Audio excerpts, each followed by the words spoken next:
Hi అండి. ఈరోజైతే మనం చేపల పులుసు అయితే చేసుకుందామండి. ఈ చేప అయితే సముద్రపు చేప అండి. వీటి పేరు మీకు తెలిస్తే కామెంట్ సెక్షన్‌లో చెప్పండి. మీరు ఎవరైనా తెలిసిన వాళ్ళు ఉంటే కామెంట్ సెక్షన్‌లో కామెంట్ చేయండి. చాలా ఫ్రెష్‌గా ఉందండి. మనం దీంతో పులుసు అయితే ఈరోజు చేసేసుకుందాం. మనకి ఎక్కువైపోతుంది ఇది. సగం పులుసు, సగం ఇగురు అయితే చేసుకుందామండి. పులుసు అయితే చాలా చిక్కగా గ్రేవీగా అయితే చాలా బాగుందండి. ముక్క చెదరకుండా ముక్క చాలా పులుపు, ఉప్పు, కారం పట్టి చాలా అంటే చాలా టేస్ట్‌గా ఉందండి. నేను వీడియోలో చూపిస్తున్న విధంగా ఒక్కసారి మీరు ట్రై చేయండి. నేనైతే చాలా బాగుంది. 2 రోజులు తిన్నామండి మేము. చాలా టేస్ట్ పెరిగింది కానీ తగ్గలేదండి. అంత బాగుంది. మీరు ఇంకోసారి ట్రై చేయండి.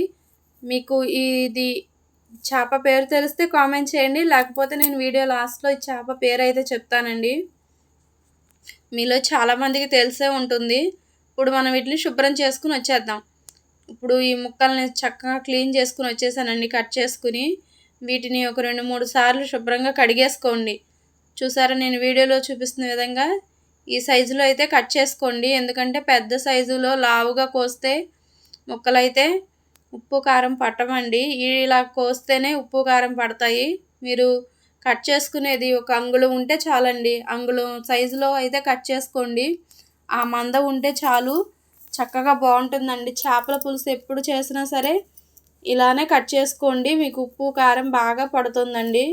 చాలా బాగుంటుంది. లోపలికల్లా ఉప్పు కారం పులుపు పడితే ముక్క అనేది చాలా టేస్ట్ వస్తుందండి. అది మీకు తెలుసు. నేనైతే ఇక్కడ 2 భాగాలు చేసుకున్నానండి చేపల్ని. ఎందుకంటే సగమేమో పులుసుకి, సగమేమో ఇగురుకి అయితే చేసుకున్నాను. ఇవి తెల్ల గిన్నెలో అయితే పులుసు పెడతానికండి. తలకాయ, తోక మిగతా ముక్కలన్నీ వేసేసాను దానిలో.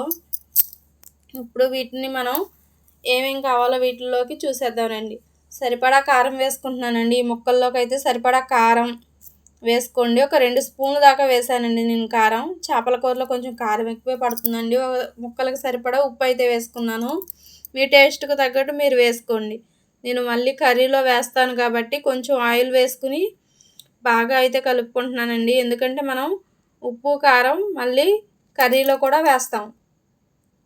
కర్రీలో వేస్తాం కాబట్టి ఇక్కడ ముక్కలకు వరకే పట్టేలా అయితే చూసుకుని వేసుకోండి.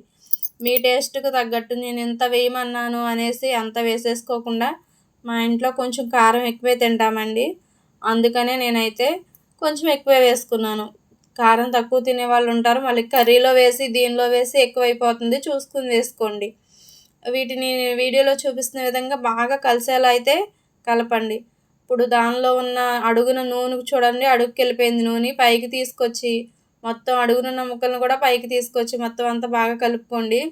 చాలా బాగా పడుతుందండి. ఉప్పు, కారం వేసిన తర్వాత కొంచెం నూనె వేస్తే ముక్కలకి కారం, ఉప్పు బాగా పడుతుంది. ఇప్పుడు మనకి కావాల్సినవి అన్నీ చూసుకుందామండి. వీటిని పక్కన పెట్టేసుకుని ఒక చిన్న సైజు టమాటా, ఒక చిన్న సైజు ఉల్లిపాయ, 4 పచ్చిమిరపకాయలు అయితే నేను శుభ్రం చేసి పక్కన పెట్టుకున్నానండి. దీన్ని మిక్సీ వేసుకుని అయితే వచ్చేద్దాం మనం. మిక్సీ వేసుకుని వచ్చేసానండి. ఇప్పుడు పొయ్యి మీద బాండీ పెట్టి ఒక మీడియం సైజు ఉల్లిపాయ అయితే నేను కట్ చేసుకుని పక్కన పెట్టుకున్నానండి. ఆ ఉల్లిపాయనైతే ఆయిల్ హీట్ అయిన తర్వాత వేసేసుకుని కొంచెం కలర్ మారే వరకు వేపుకోండి. కొంచెం పసుపు వేసుకోండి. ఈ టైంలో కొంచెం పసుపు వేసుకుంటే కలర్ బాగుంటుందండి. వేపిన తర్వాత ఇప్పుడు మనం పక్కన పెట్టుకున్న గ్రేవీని కూడా వేసేయండి. వేసేసి బాగా కలపండి. సిమ్లోనే పెట్టి ప్రాసెస్ అంతా చేసుకోండి. హైలో పెడితే మాడిపోతుందండి. ఇప్పుడు ఒక చిన్నగా ఒక 2 స్పూన్లు మెంతులు అయితే వేసుకోండి. చిన్న స్పూన్ అండి, ఎక్కువ కాదు. ఒక చిన్న స్పూన్తో పోనీ ఒక 20 మెంతులు వేసుకోండి. మీకు లెక్క కరెక్ట్గా సరిపోతుంది. నేను ఒక 50 గ్రాముల చింతపండు అయితే తీసుకున్నానండి. అరకిలో చేప ముక్కలకి ఒక 50 గ్రాముల చింతపండు నానబెట్టి పక్కన పెట్టుకుంటున్నానండి. ఇప్పుడు ఈ మసాలా వేగిపోయింది కదండి. దీనిలో సరిపడా ఉప్పు, కారం అయితే వేసుకుని బాగా కలిపేసుకోండి. బాగా కలపండి. మసాలా మొత్తం బాగా వేగిపోయిందండి. ఆయిల్ అయితే పైకి తేలుతుంది. బాగా వేగిపోయిందండి. నాకు కొంచెం ఆయిల్ తగ్గింది అనిపించుకుని కొంచెం వేసాను. ఇప్పుడు మనం పక్కన పెట్టుకున్న చింతపండు గుజ్జును అయితే తీసుకుని ఈ వేగిన పేస్ట్లో అయితే వేసేసుకుని బాగా కలుపుకున్నానండి. ఒక 5 నిమిషాలు కలుపుకొని ఒక 5, 6 నిమిషాలు ఉడికనిచ్చానండి. ఉడికిన తర్వాత నేను చేప ముక్కలను అయితే పెట్టుకుంటున్నానండి దానిలో. ఇప్పుడు మనం సరిపడా వాటర్ అయితే వేసుకుందాం. చేప ముక్కలను పెట్టిన తర్వాత వాటర్ వేసేసుకోండి. ఎందుకంటే అది అంతకుముందు మసాలా పేస్టు, చింతపండు గుజ్జు కూడా ఒక 5 నిమిషాలు 6 నిమిషాలు ఉడికిందండి. ఉడికిన తర్వాత నేను చేప ముక్కలకు ఉప్పు కారం కలిపి పెట్టుకున్న చేప ముక్కల్ని దానిలో వేశాను. ఇప్పుడు మనకి కొంచెం నాకు సాల్ట్ తగ్గినట్టు అనిపించి నేనైతే కొంచెం వేసుకున్నానండి. ఇప్పుడు మనం ఒక 4 పచ్చిమిరపకాయలు, ఒక 3 బెండకాయలు, కొంచెం కొత్తిమీర ఈ 4 వేసేసుకుని మూత అయితే పెట్టేసుకుని కాసేపు ఉడకనివ్వండి. ఒక 10 నిమిషాలు ఉడికిన తర్వాత ఒకసారి మూత తీసి చూస్తే చూడండి ఎంత చిక్కదనం వచ్చిందో గ్రేవీ. ఇప్పుడైతే నేను ఇంకొక 2 నిమిషాల్లో ఉంచుకుంటానండి. కొత్తిమీర చల్లుకుని ఇంకొక 2 నిమిషాలు మూత పెట్టుకుంటే మనకైతే నిదానంగా కలపండి ఇప్పుడు కలిపేటప్పుడు, ఎందుకంటే ముక్క అనేది విడిపోతుందండి. చేప ముక్క విడకుండా దాన్ని కలపటంలోనే ఉందండి. ఎందుకంటే ఎక్కువ గరిటె అయితే కలపకండి, గరిటెలు ఎక్కువ పెట్టకండి.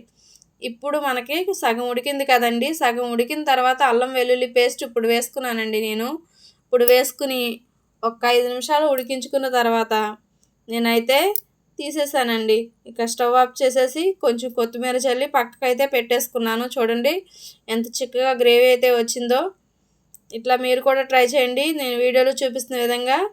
చాలా అంటే చాలా బాగుంటుంది. ముక్క చూసారా ఎక్కడ విడిపోలేదండి. అసలు అంతసేపు నాకు అరగంట పట్టిందండి ఈ కర్రీ చేయడానికి. అరగంట ఉడికినా కూడా ముక్క ఎక్కడా కూడా చెక్కు చెదరలేదండి. ముక్క అలానే ఉంది. మీరు కూడా ట్రై చేయండి నేను వీడియోలో చూపిస్తున్న విధంగా. మీకు నచ్చినట్టయితే లైక్ చేయండి, సబ్స్క్రైబ్ చేసుకోండి, మీ ఫ్రెండ్స్కి షేర్ చేయండి. ఎందుకంటే చేపల పులుసు రాని వాళ్ళ కోసం అండి. వచ్చిన వాళ్ళు చాలామంది ఉన్నారు, రాని వాళ్ళ కోసం అండి. ఈ చేప పేరేంటో తెలుసా మీకు? మాగ చేప అని అంటారండి.